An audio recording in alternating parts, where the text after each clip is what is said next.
C'est bien ça? Oui. IFRAE qui veut dire? Institut français de recherche sur l'Asie de l'Est. Parfait. Vous allez nous... en fait, on peut peut-être commencer par ça. Taïwan, c'est quoi? C'est une île. C'est une île. Mais non, mais dites-nous, vous êtes géographe. Il y a combien d'habitants? C'est grand? Vous l'avez dit, 23 millions d'habitants. C'est vrai, je l'ai dit. C'est une superficie de plusieurs dizaines de milliers de kilomètres carrés. Donc c'est une île qui est en face du continent chinois de la Chine. Et Taïwan, c'est un pays avec un gouvernement qui, de jure, administre l'île de Taïwan depuis 1949, mais qui n'est pas reconnu comme État souverain à l'échelle internationale, puisque la République populaire de Chine, qui considère Taïwan comme une province de son territoire, milite amplement pour qu'il n'y ait pas de reconnaissance internationale du gouvernement taïwanais. Donc c'est une île avec un statut juridique effectivement très spécifique sur le plan politique. Géographiquement, c'est une île montagneuse, avec une chaîne de montagnes sur toute la partie orientale du territoire, et on a en revanche toute une partie occidentale composée de plaines, et c'est là que vous avez la plus grande partie de la population du pays, les plus grandes villes et bien évidemment les zones industrialisées, les principales infrastructures de transport, parce que Taïwan constitue un pays industrialisé et très urbanisé. Dominique, tu veux que je fasse un peu la touriste? Non, mais je me dis, c'est je sais pas, c'est une île difficile à attaquer, par exemple, Taïwan? Alors, est-ce que je peux juste te dire un peu, pour compléter ce que dit Sébastien, je voudrais, pour ceux qui ne connaissent pas Taïwan, parce qu'on a eu la chance d'y aller avec Sébastien pour notre travail, d'abord, c'est un endroit magnifique, parce que comme le disait Sébastien, c'est une île montagneuse, et notamment où des alpinistes du monde entier, avant le Covid, venaient pour escalader des sommets, parfois, je crois qu'ils culminent à plus de 3000 mètres d'altitude. Donc, c'est un endroit magnifique. Des montagnes difficiles à percer, parce que l'armée de Chiang Kai-shek a percé les montagnes pour faire un passage à travers l'île. Tu as des plages somptueuses. Et avant la pandémie, des gens venaient du monde entier, soit pour gravir ces montagnes, mais des gens qui viennent vraiment de loin. Des gens venaient pour les fonds sous-marins. Tu as une petite île, parce que Taïwan, c'est une île, en fait, c'est un archipel avec 5 îles, dont une où les gens viennent faire de la plongée sous-marine pour voir les tortues. Et puis, il y a une île absolument très amusante, je ne sais pas si c'est vraiment le mot, qui est à 5 km à peine de la Chine continentale, une ville qui s'appelle Xiamen, dans le sud-est de la Chine, et là, qui est vraiment à portée de main pour les Chinois du continent. 5 km. 5 km, tu vois, c'est vraiment pas grand-chose, et tu prends un petit bateau. Vous avez deux îles, qui sont les îles Quemoy et Matsu, et qui se situent effectivement à quelques kilomètres du littoral chinois, à proximité de la ville chinoise de Xiamen. Donc voilà, et donc tout ça dans le détroit de Taïwan, dans lequel il y a beaucoup de bateaux qui naviguent, tous les grands cargos qui livrent des conteneurs entre la Chine et Le Havre pour la France, et où naviguent également beaucoup de bâtiments militaires, la marine chinoise, mais également la marine américaine et la marine française, tout le monde vient voir un peu ce qui se passe dans cette région, qui est une région un peu explosive, effectivement. Une île difficile à attaquer de par sa géographie, le détroit? Alors, c'est effectivement une île qui ne serait pas si facile à attaquer. Les experts, bien sûr, établissent différents scénarios d'attaque possibles. On pourrait penser effectivement le scénario qui apparaît en premier chef, c'est celui d'un débarquement amphibie de la part de la marine chinoise, soutenu bien sûr par l'aviation.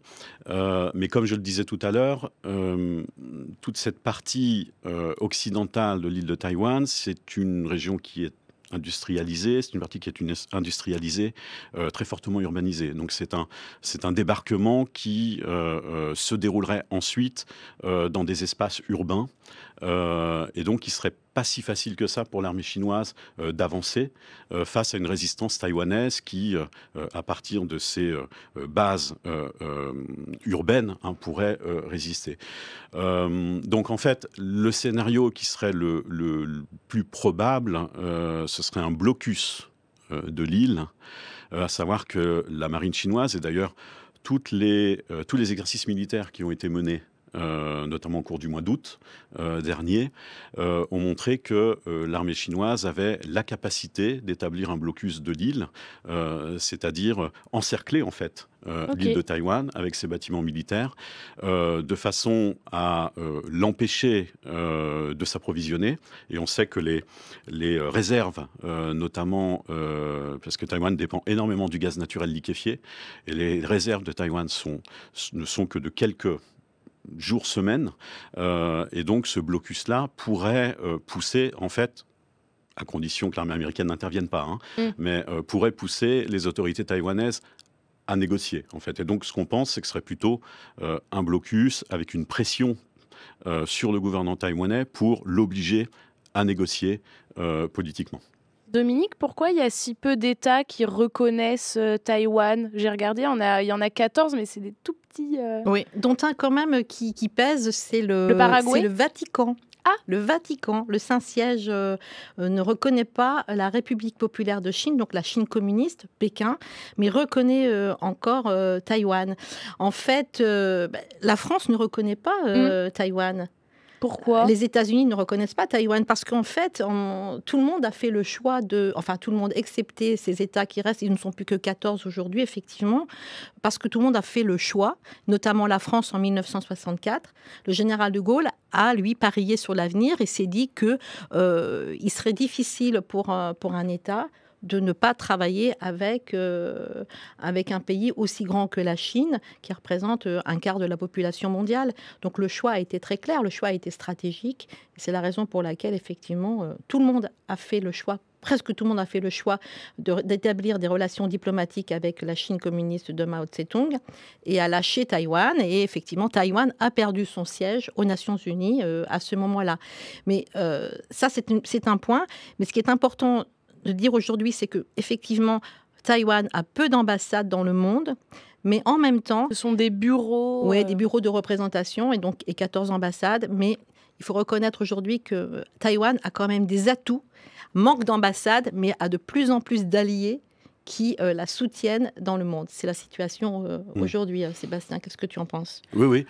Parfait, oui, si... Dominique, elle fait les relances si et je tout. peux me permettre Il m'a regardé, donc excuse-moi, Manon. De rebondir sur ce que disait Dominique. Oui. Les bureaux de représentation de Taïwan à travers le monde sont très dynamiques, en fait. Alors, bien sûr, ils ont des prérogatives qui sont politiques, économiques et éducatives. Et moi, je pense notamment sur le plan éducatif, notamment pour les échanges scientifiques, culturels. Ce sont des bureaux de représentation qui font, même s'ils n'ont pas des statuts d'ambassade, effectivement un travail conséquent pour essayer que Taïwan subsiste finalement sur la scène internationale. Alors, sur la question de la normalisation diplomatique, ce qu'il faut savoir, c'est que en 1949, lorsque les troupes du Parti nationaliste, puisqu'il y a eu une guerre civile entre le Parti communiste chinois et le Parti nationaliste en Chine, qui reprend après la Seconde Guerre mondiale entre 1945 et 1949, et la victoire du Parti communiste chinois pousse le Parti nationaliste à se rendre à Taïwan. Et donc le Parti nationaliste fonde un gouvernement de la République de Chine en exil sur l'île de Taïwan. Et jusqu'à la démocratisation de Taïwan, à partir de la seconde moitié des années 80 et au début des années 90, il faut savoir que le régime de Chiang Kai-shek, donc Chiang Kai-shek ayant administré Taïwan en tant que président d'une main de fer, c'était un pouvoir dictatorial entre 1949 et jusqu'aux années 1980, avait aussi une politique qui est ce qu'on appelle la politique d'une seule Chine, c'est-à-dire exactement la même que celle qu'avait le Parti communiste chinois. C'est-à-dire que les deux gouvernements, sur la scène internationale, considéraient qu'ils étaient le seul gouvernement légitime de la Chine. Et donc, d'un côté comme de l'autre, on ne pouvait pas reconnaître un régime ou normaliser ses relations diplomatiques avec un des régimes sans finalement qu'il y ait rupture des relations avec l'autre. Et dans le cas de la France, je le souligne, lorsque le gouvernement français normalise ses relations diplomatiques avec Taïwan en janvier 1964, ce n'est pas la France qui rompt ses relations diplomatiques avec Taïwan, mais c'est Chiang Kai-shek qui rompt ses relations diplomatiques avec la France, puisqu'il ne peut pas politiquement accepter que la France ait choisi de normaliser ses relations diplomatiques avec le régime communiste sur le continent. Et depuis, vous avez toujours eu effectivement une lutte, compétition entre les deux régimes, mais que la Chine communiste a très largement gagné ces dernières décennies. Monsieur Tricot, dans le chat, qui ajoute « Il y a d'ailleurs 2 bureaux de représentation de Taïwan en France, à Paris et Aix-en-Provence ». Quelqu'un de renseigné. Ah, I'm Patman qui pose une question que j'allais vous poser, c'est parfait. Le peuple taïwanais est-il un peuple distinct du peuple chinois qui lui permettrait de revendiquer un droit d'autodétermination? Est-ce que Taïwan a déjà revendiqué son indépendance? Non, parce que si Taïwan avait revendiqué son indépendance, par là, on aurait eu, je pense, une intervention militaire chinoise, puisqu'il est hors de question pour la République populaire de Chine que Taïwan, justement, devienne un État indépendant. C'est très compliqué. Taïwan est constitué d'un peuplement pluriethnique, si je puis dire, multiethnique. Vous avez des populations autochtones sur l'île de Taïwan qui sont essentiellement d'origine austro-mélanésienne, qui viennent en fait des régions situées plus au sud. Et ensuite, vous avez eu un peuplement. Il faut savoir que Taïwan a été peuplé par des Chinois venant du continent. Donc en fait, les interactions entre Taïwan et le continent, depuis au moins le XVIIe siècle et le XVIIIe siècle, ont été fréquentes et notamment donc un peuplement de Chinois. Ce qui fait qu'aujourd'hui, les Chinois sont majoritaires à Taïwan. Vous avez une reconnaissance de quelques minorités ethniques qui vivent essentiellement dans les régions montagneuses d'ailleurs, mais culturellement, sur le plan civilisationnel, si je puis dire, Taïwan fait partie du monde chinois. Et Chiang Kai-shek, pendant très longtemps, a tenu à ce que cet héritage civilisationnel chinois soit maintenu. Mais ce que l'on peut observer, en revanche, depuis la démocratisation des années, fin des années 80 et début des années 90, c'est que parallèlement à cette démocratisation, il y a eu l'émergence d'une identité taïwanaise. Donc c'est ce qu'un certain nombre de collègues travaillant sur la société taïwanaise, on a parlé la taïwanisation en fait de l'île, mais c'est pas suffisant, si je puis dire. On peut pas faire une distinction sur le plan ethnique entre Taïwan et la Chine continentale pour justifier une sorte d'autodétermination. Dominique, sur place, que disent les Taïwanais? Que pensent les Taïwanais? Alors, comme le dit Sébastien, tu as une minorité, effectivement, je crois qu'ils sont 1,6%, donc de Taïwanais, donc les insulaires, vraiment les gens d'origine, les Taïwanais de souche, vraiment, eux ont une identité extrêmement forte et revendiquent de plus en plus leur identité taïwanaise. Et parfois, certains même portent des vêtements différents des Taïwanais d'origine chinoise, notamment avec des chapeaux tressés, avec des palmes de cocotiers. Enfin, ils sont mélanésiens et le revendiquent. Et puis, effectivement, tu as le reste de la population, donc l'immense majorité qui est d'origine chinoise. Mais ils sont chinois, mais également taïwanais. Et c'est là où ce mouvement identitaire, effectivement, est en train de se développer, parce que tout en ayant des liens de sang avec la Chine continentale, ce sont des gens qui, idéologiquement, n'ont rien à voir avec la Chine continentale. Donc, on peut être taïwanais d'origine chinoise, aimer les Chinois du continent parce que beaucoup ont de la famille en Chine, mais pour autant... Mais ils rejettent le système politique et idéologique de la Chine communiste. C'est vraiment ça. Quand on va à Taïwan, c'est vraiment, je trouve que c'est ce qui apparaît vraiment, ce qui saute aux yeux, c'est qu'on peut être... On est Chinois de Taïwan, mais on est avant tout taïwanais sur le plan idéologique, c'est-à-dire épris de liberté d'expression. On veut voter alors qu'on ne vote pas en Chine, pour accepter quelques petites expériences locales, mais vraiment minimes. Donc en fait, les Taïwanais sont avant tout des gens qui se rapprochent idéologiquement du système démocratique. Et en ça, ils sont extrêmement différents des Chinois du continent. Sébastien, il y a une fierté démocratique à Taïwan ? Oui, bien sûr, bien sûr. au sein de la majorité de la population, bien évidemment, surtout au sein des jeunes générations. Et ce qui est effectivement important de rappeler, c'est que la population de Taïwan est principalement originaire du continent, mais que on a eu aussi, bien sûr, des générations qui sont nées depuis les années 1950 à Taïwan. Et ce sont ces générations-là qui participent à porter cette identité taïwanaise, que l'on ne peut séparer du processus de démocratisation, en fait. Il y a eu, parallèlement à la démocratisation, aussi un système politique qui s'est diversifié à Taïwan, notamment avec l'émergence du Parti démocrate progressiste, qui est apparu donc au cours des années 1990, et qui, lui, porte vraiment cette identité taïwanaise, cette notion d'identité taïwanaise. Et c'est au sein de ce Parti démocrate progressiste que vous retrouvez en fait des personnalités qui seraient, si c'était possible, favorables à une indépendance de Taïwan, mais qu'ils s'interdisent bien évidemment de revendiquer pour des raisons géopolitiques que j'ai mentionnées. Et donc c'est important de faire le lien entre démocratisation et identité taïwanaise, parce que les deux vont pair.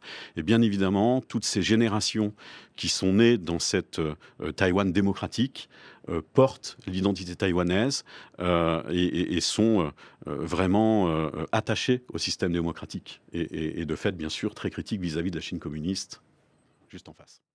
Ayam Patman dans le chat qui dit « Je suis quelques chaînes YouTube taïwanaises. J'ai l'impression que culturellement et idéologiquement, ils sont plus proches de la Corée du Sud. » Ils sont proches de la Corée du Sud, je dirais, et proches du Japon aussi. C'est pas faux, ce que tu dis, effectivement. Ils sont très proches sur le plan artistique, musical. Ils sont extrêmement inspirés par ce que font les jeunes Sud-Coréens dans leur manière de s'habiller, de manger, de se comporter. Et également, on n'en a pas parlé, mais Taïwan a été occupé par le Japon pendant une 50aine d'années. Et ils sont également très marqués sur le plan culturel par le passage des Japonais. Et donc c'est une remarque qui est très juste.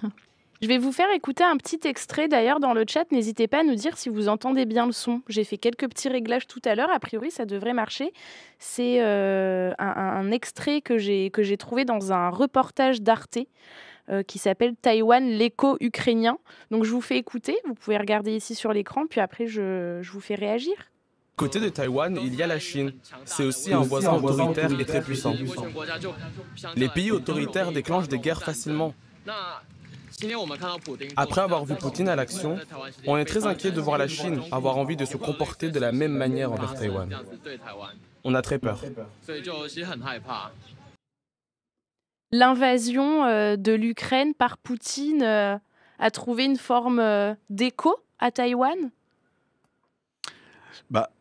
Au vu de la situation géopolitique, ils se disent que c'est possible. Bien évidemment, la société taïwanaise est inquiète.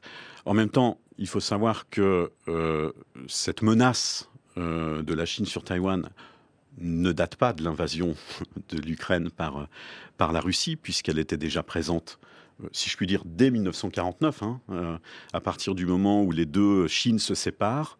Le désir d'unification est présent des deux côtés du détroit de Taïwan. La seule différence, c'est qu'il va disparaître à Taïwan, notamment au moment de la démocratisation de l'île, et qu'il reste permanent en Chine.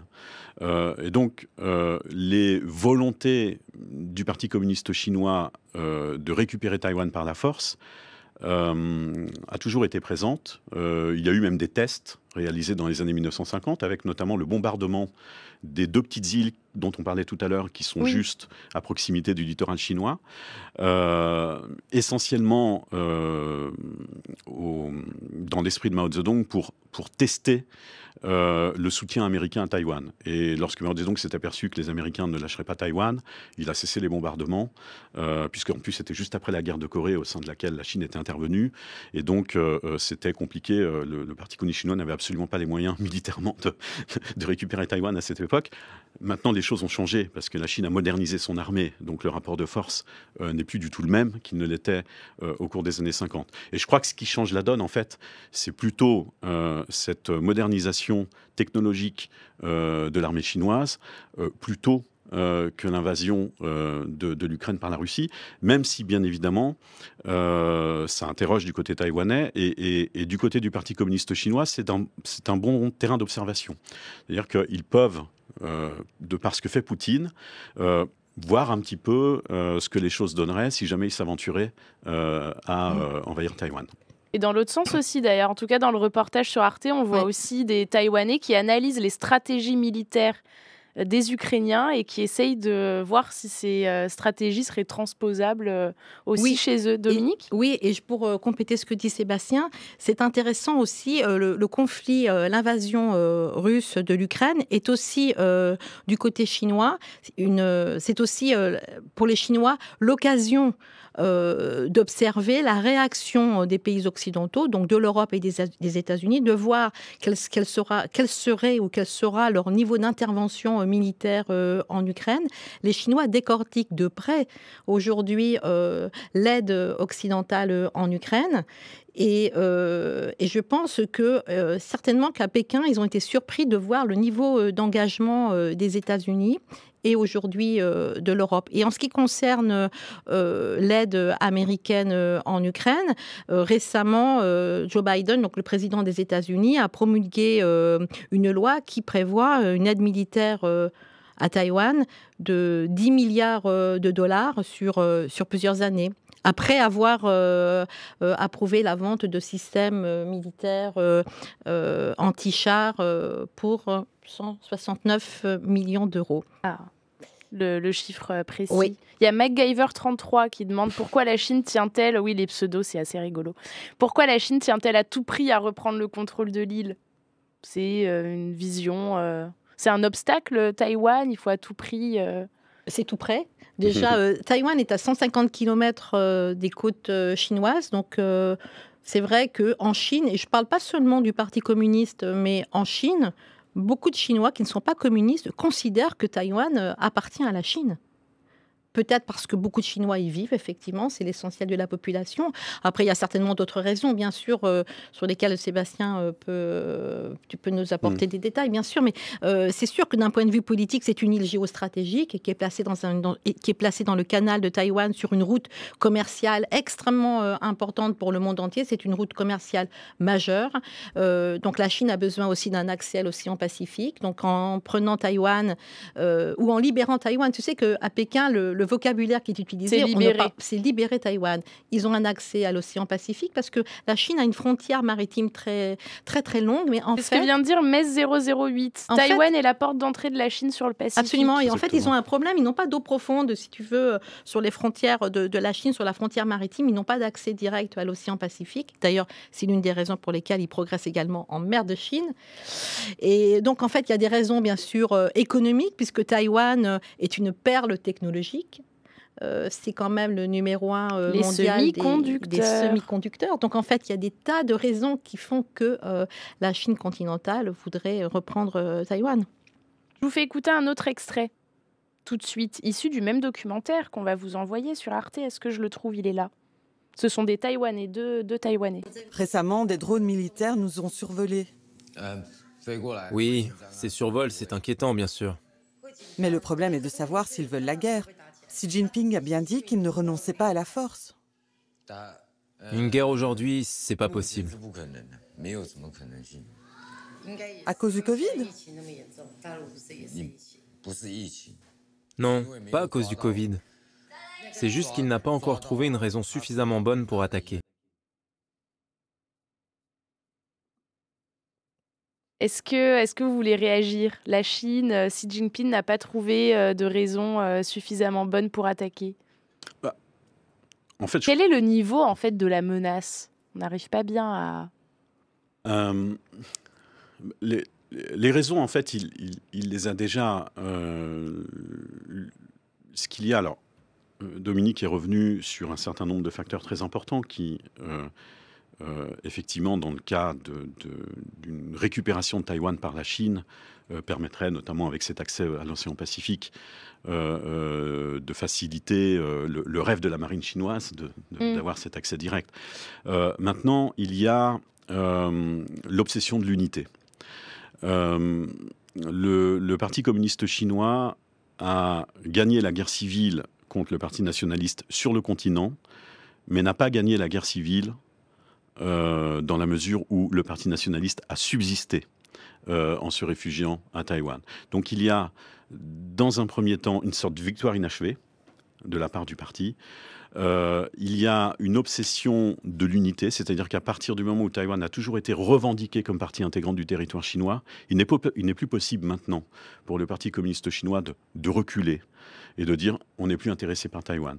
Parce que vous avez dans la partie ouest du pays le Xinjiang, Tibet, qui, comme vous le savez, sont des régions qui sont partie intégrante du territoire chinois, mais que le Parti communiste chinois a intégré après 1949 et qu'il administre par le biais de la répression pour une partie des populations tibétaines et ouïghours. Et donc, un abandon officiel de la récupération de Taïwan fragiliserait énormément le discours chinois de l'intégrité territoriale dans les périphéries occidentales. Et tout ce que veut éviter le Parti communiste chinois, c'est effectivement un démembrement du territoire à ses périphéries. Donc ça, ce sont vraiment deux dimensions. La guerre civile inachevée et l'unité territoriale qui sont très fortes. C'est un projet politique. Et Xi Jinping, dans la vision qu'il a de lui-même au sein du Parti communiste chinois et dans la trace et l'héritage qu'il veut laisser au sein de ce parti, a fait de cet objectif une priorité. Dominique, soit une réaction à l'extrait qu'on vient d'entendre et de voir, ou alors, voilà, raconte-nous, est-ce que les Taïwanais sur place, ils sont inquiets Oui, très inquiets. Ouais. Écoute, la dernière fois que je suis allée à Taïwan, c'était en 2020. Donc, c'était pour l'élection présidentielle et donc la deuxième victoire de la présidente actuelle, Tsai Ing-wen. Donc, c'était récent, tu y allais il n'y a pas longtemps. Enfin, ça fait maintenant 3 ans. Mais bon, on a été bloqué par le Covid ensuite. Et oui, les Taïwanais sont inquiets, bien sûr. Ils s'inquiètent depuis longtemps. Et d'ailleurs, on peut quand même remarquer que le service militaire à Taïwan, qui est de 4 mois, va être prolongé donc, sur une durée d'un an. Oui.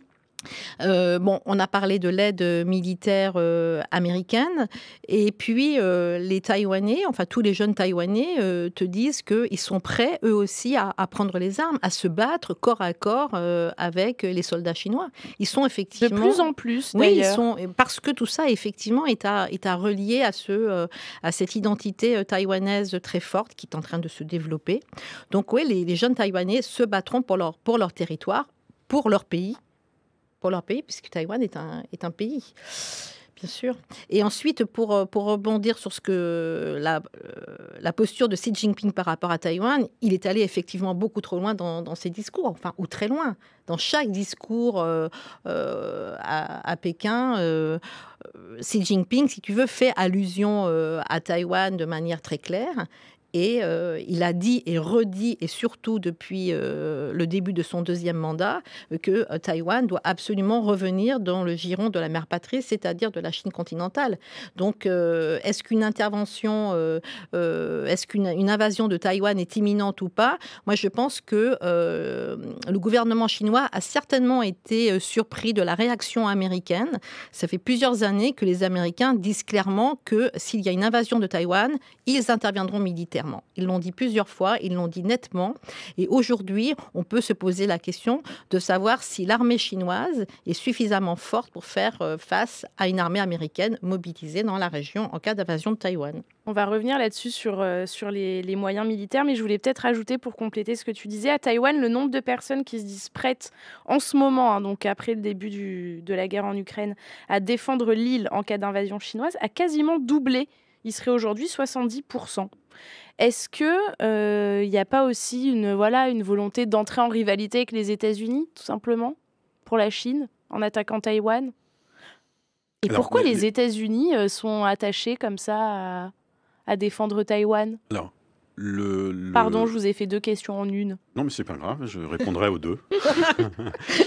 Le Parti communiste chinois a bien conscience, et Xi Jinping en premier chef, bien sûr, que si l'armée chinoise s'aventurait dans un conflit avec Taïwan, les États-Unis réagiraient et interviendraient dans le conflit. Donc, ils savent pertinemment que une récupération, enfin une invasion de Taïwan évoluerait vers un conflit avec la puissance américaine. Et pas seulement, parce que les États-Unis ont aussi des alliances militaires en Asie orientale, notamment de très importantes avec le Japon.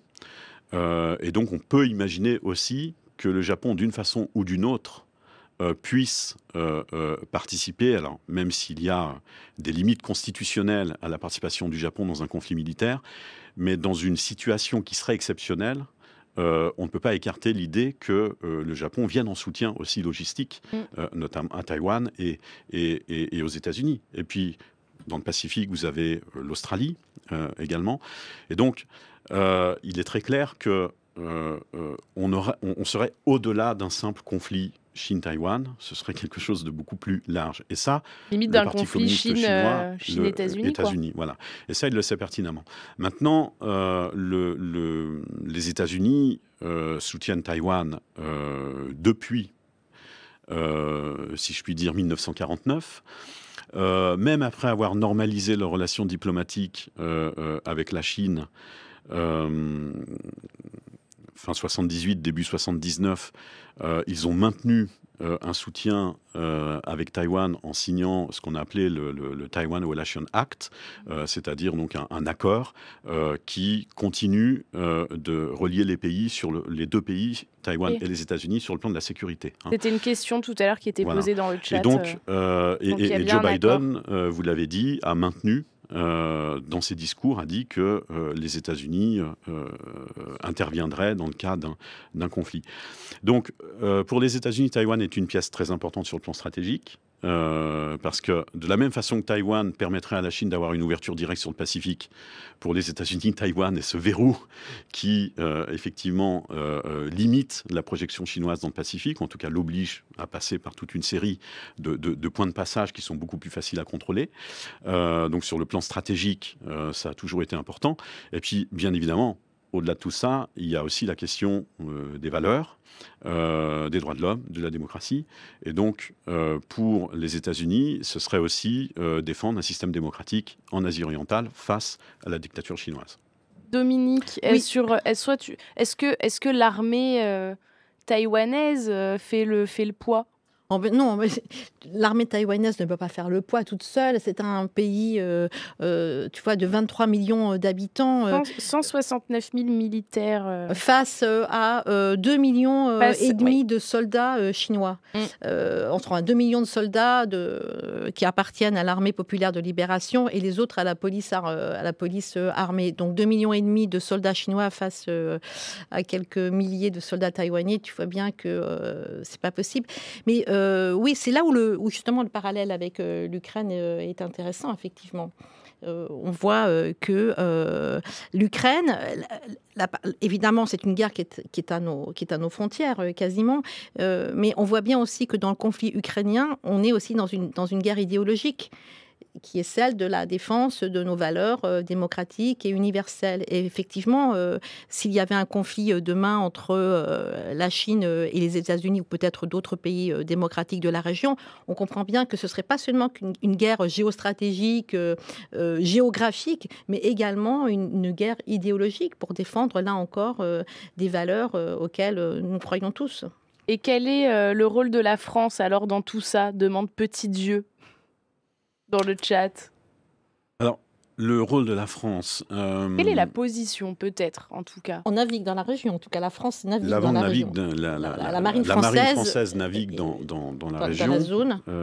Puisque, bien sûr, la marine française est présente dans le Pacifique, en Nouvelle-Calédonie et en Polynésie française. Donc, vous avez des bâtiments militaires français qui fréquemment naviguent du Pacifique Sud jusqu'au Japon, en passant par la mer de Chine du Sud, le détroit de Taïwan, etc. Et ces dernières années, assez souvent, la marine chinoise fait remarquer à la marine française qu'elle n'a pas forcément à passer à tel ou tel endroit. Il y a eu même des petites tensions ces dernières années au moment du passage de ces frégates françaises. Donc la France, bien sûr, de par son système de politique, de par ses valeurs, n'accepterait pas une invasion de Taïwan par la Chine. Et du fait de sa présence militaire dans le Pacifique Sud, on ne peut pas écarter effectivement un soutien à l'armée américaine, par exemple, même si militairement, sur le plan des hommes comme des infrastructures, la présence de l'armée française dans le Pacifique Sud est quand même très inférieure à ce que peuvent proposer les Américains et bien sûr les Australiens qui sont eux, présents dans la région en tant qu'État-nation. Et alors, il y a des analyses très sérieuses qui disent que l'armée chinoise manquerait d'expérience de combat récente aussi. L'armée chinoise se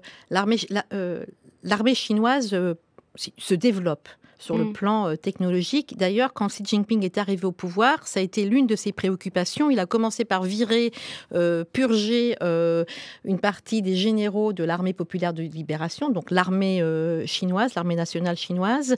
Et surtout, il a engagé tout un travail de professionnalisation de l'armée. C'est-à-dire qu'il a mis en place des programmes de formation, ils ont acheté des technologies et il a professionnalisé son armée. Alors après, on a évidemment des chiffres sur les investissements et le budget militaire de la Chine. On sait qu'il faut se méfier des statistiques chinoises, mais également des statistiques militaires, je crois, de tous les pays au monde qui ne divulguent jamais la réalité de leur budget militaire et on comprend pourquoi. Donc l'armée chinoise progresse, se développe sur le plan technologique, elle est beaucoup plus professionnelle, mais elle n'est pas encore au niveau de l'armée américaine. Et si je ne dis pas de bêtises, par exemple, les Chinois ont 3 porte-avions, alors que les Américains ont 12 porte-avions nucléaires.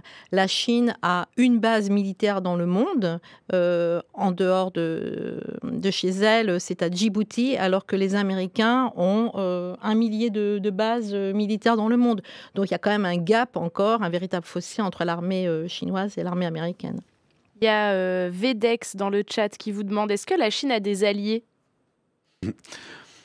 Contrairement aux États-Unis, non. Elle n'a pas vraiment d'alliés, en fait. Elle a un traité d'alliance qu'elle a signé en 1961 avec la Corée du Nord. Et elle a des partenaires, il y a des pays avec lesquels, bien sûr, elle échange sur le plan économique et commercial. Elle établit des partenariats dits stratégiques avec toute une série de coopérations dans différents domaines, politique, économique, culturel, éducatif, scientifique et éventuellement aussi militaire. C'est le cas avec la Russie, qui est son principal partenaire sur le plan militaire, mais pas vraiment d'alliés. Elle n'a pas de traité d'alliance qui acterait un soutien de la part d'un pays si jamais elle rentrait en guerre. Pas du tout. Donc là, on est vraiment sur une situation qui est complètement différente de la position américaine. Elzor qui dit le marché des semi-conducteurs, qui confirme ce que vous disiez. Zoé Noah, protection de l'accès des sous-marins aux océans aussi. Et est-ce que la Chine est de plus en plus prédatrice envers Taïwan en ce moment ou pas ? Depuis l'arrivée de Xi Jinping, oui, bien sûr. Ouais. Il y a de plus en plus de provocations. Il y a de plus en plus d'entraînements dans la zone. Tu parlais tout à l'heure des incursions. Il y a les avions, il y a quoi d'autre des entraînements de plus en plus fréquents dans le canal dans le détroit de Taïwan. De plus en plus fréquents. Effectivement, en quelques années, ça a beaucoup augmenté. Une augmentation des franchissements de la ligne médiane, parce que dans le détroit de Taïwan, il y a une ligne médiane. Taïwan a une zone de défense aérienne qui a été délimitée. Bon, la Chine a délimité la sienne également il y a quelques années. Et effectivement, l'aviation chinoise franchit de façon régulière cette ligne médiane. Donc l'armée taïwanaise a comptabiliser une augmentation très importante de ces pénétrations, de ces franchissements, de ces survols. Donc ça, c'est bien évidemment une stratégie du Parti communiste chinois, de l'armée chinoise, de maintenir une pression constante sur Taïwan. Et ça, on ne l'avait pas il y a encore quelques années. Et donc ce qu'il faut prendre en considération aussi, c'est que l'élection de Tsai Ing-wen, la candidate du Parti démocrate progressiste, en 2016, puis sa réélection en 2020, alors que la Chine avait réussi à mettre en place un dialogue entre 2008 et 2016 avec le prédécesseur de Tsai Ing-wen, qui est Ma Ying-jeou, lui du Parti nationaliste, du Kuomintang. Entre 2008 et 2016, on a eu une sorte de lune de miel sino-taïwanaise, c'est-à-dire qu'il y a beaucoup d'accords commerciaux qui ont été signés. La Chine avait à ce moment-là décidé d'arrêter son jusqu'au boutisme d'isoler Taïwan sur la scène diplomatique, c'est-à-dire que vous avez une trêve qui avait été faite dans cette volonté de la Chine de normaliser ses relations diplomatiques avec les derniers États qui continuaient d'avoir des relations diplomatiques avec Taïwan. Et en 2016, quand Tsai Ing-wen a été élue, la Chine a repris tout de suite cette pression sur la scène internationale et a multiplié à nouveau des reconnaissances pour que Taïwan soit de plus en plus isolé. Et là, depuis maintenant 2 ans, on a une menace militaire de par ces différents survols et franchissements qui sont de plus en plus importants. Dominique, tu veux compléter? Oui, je voulais compléter ce que disait Sébastien sur la pression. On en a parlé tout à l'heure. Donc, tu as la pression, tu as une pression diplomatique beaucoup plus forte puisqu'il ne reste plus que 14 pays qui ont des relations diplomatiques avec Taïwan. Donc ça, c'est un travail constant de l'État chinois de faire pression sur les derniers pays qui reconnaissent officiellement Taïwan comme État. Ensuite, il y a une pression également sur l'identité de l'île de Taïwan, c'est-à-dire qu'aux derniers Jeux Olympiques de Tokyo, là encore, Taïwan n'a pas porté son nom, c'est-à-dire que quand pas de drapeau, pas d'hymne national de Taïwan quand un athlète taïwanais gagne. Donc la délégation, le gouvernement chinois a fait pression sur le comité olympique international pour que la délégation olympique de Taïwan porte le nom de Chinese Taipei, ce qui ne veut rien dire. Taïwan, c'est Taïwan. Chinese Taipei, qu'est-ce que ça veut dire? Et puis, oui. Et donc d'ailleurs, à Taïwan, il y a tout un courant. Ça va être très intéressant à suivre l'année prochaine pour la prochaine présidentielle. Il y a une athlète taïwanaise qui va essayer d'organiser un deuxième référendum sur le nom de Taïwan pour que l'équipe de Taïwan puisse porter son nom aux Jeux Olympiques de Paris en 2024. On va voir si ils vont réussir. Intéressant à suivre. Quelles conséquences aurait un conflit entre Taïwan et la Chine?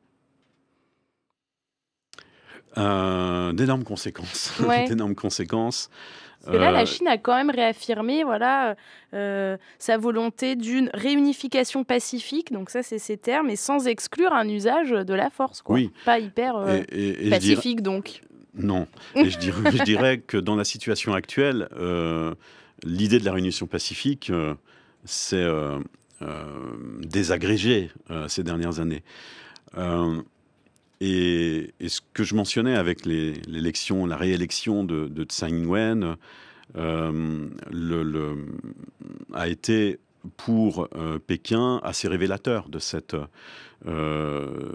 idée qu'il sera très difficile d'œuvrer à une réunion pacifique. Les 2 mandats de Ma Ying-jeou avaient permis, comme je le disais, d'approfondir les relations commerciales. Mais ce qu'on s'est aperçu, c'est que Ma Ying-jeou a été très fortement critiqué à Taïwan, justement parce qu'il avait été trop loin dans la coopération avec la Chine.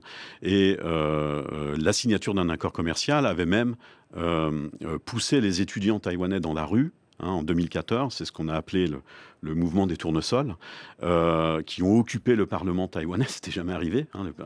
Et après, Ma Ying-jeou a connu, le Kuomintang, défaite politique sur défaite politique. Et donc, à Pékin, il y a eu cette idée que cette stratégie ne fonctionne pas.